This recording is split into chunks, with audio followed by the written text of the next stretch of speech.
যুক্তরাষ্ট্র ইরানের বিরুদ্ধে চাপ বাড়াতে কুর্দিদের ব্যবহার করার যে কৌশল নিয়ে আলোচনা হচ্ছিল তা আপাতত কার্যকর হচ্ছে না, কারণ সিরিয়ার কুর্দিরা নিজেদের অভিজ্ঞতার কথা তুলে ধরে ইরানি কুর্দিদের সতর্ক করেছেন। ওয়াশিংটনের পাশে দাঁড়ালে শেষ পর্যন্ত তাদেরই বড় মূল্য দিতে হতে পারে। তাদের কথায় যুক্তরাষ্ট্র প্রায়শই জোটবদ্ধতার বিপদে ছেড়ে চলে যায়।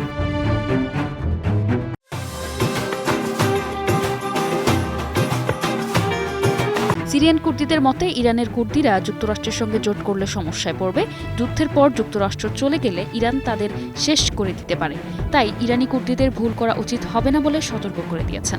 দীর্ঘদিন ইসলামিক স্টেটের বিরুদ্ধে লড়াইয়ে যুক্তরাষ্ট্রের সঙ্গে কাজ করেও সিরিয়ান কুর্দিদের শেষ পর্যন্ত মার্কিনিরা রেখে চলে যান। তাই তারা এখন ইরানের কুর্দিদের একই ভুল না করতে সতর্ক করেছেন। ইউনাইটেড স্টেটসের নেতৃত্বে ইসলামিক স্টেটের বিরুদ্ধে দীর্ঘ লড়াইয়ে সিরিয়ার কুর্দি বাহিনী, বিশেষ করে সিরিয়ান ডেমোক্রেটিক ফোর্সেস বা এসডিএফ ছিল ওয়াশিংটনের সবচেয়ে কার্যকর স্থলমিত্র। তাদের সহায়তায় আইএসের রাজধানী হিসেবে পরিচিত রাক্কা সহ বহু গুরুত্বপূর্ণ এলাকা আইএসের হাত থেকে পুনর্দখল করা হয়। কিন্তু নিরাপত্তা ও আঞ্চলিক রাজনীতির হিসাব কষে হঠাৎ নীতি পরিবর্তন করে ট্রাম্প প্রশাসন 2019 সালে সিরিয়া টার্কি সীমান্ত এলাকা থেকে মার্কিন সেনা সরিয়ে নেয়। ফলে তুর্কি সামরিক অভিযানের মুখে পড়ে কুর্দি বাহিনী। ফলে আইএস বিরোধী যুদ্ধে বড় ত্যাগ স্বীকার করেও কৌশলগত বাস্তবতায় শেষ পর্যন্ত যুক্তরাষ্ট্রের নীতি পরিবর্তনের খেসারত দিতে হয় সিরিয়ার কুর্দিদের। সিরিয়া, ইরান, তুরস্ক ও ইরাকে কুর্দিদের নিজেদের স্বায়ত্তশাসিত অঞ্চল নেই, তবে ইরাকের কুর্দিস্তানে কিছু অঞ্চল আংশিক স্বায়ত্তশাসিত।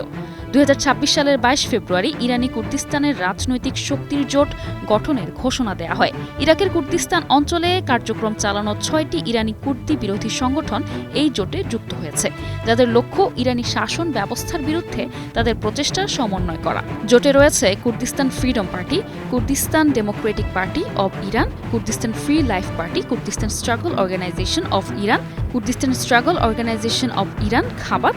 এছাড়াও পরে জোটে যোগ দেয় Komala party of Iranian Kurdistan. Nisha Alam, news desk, 21 television.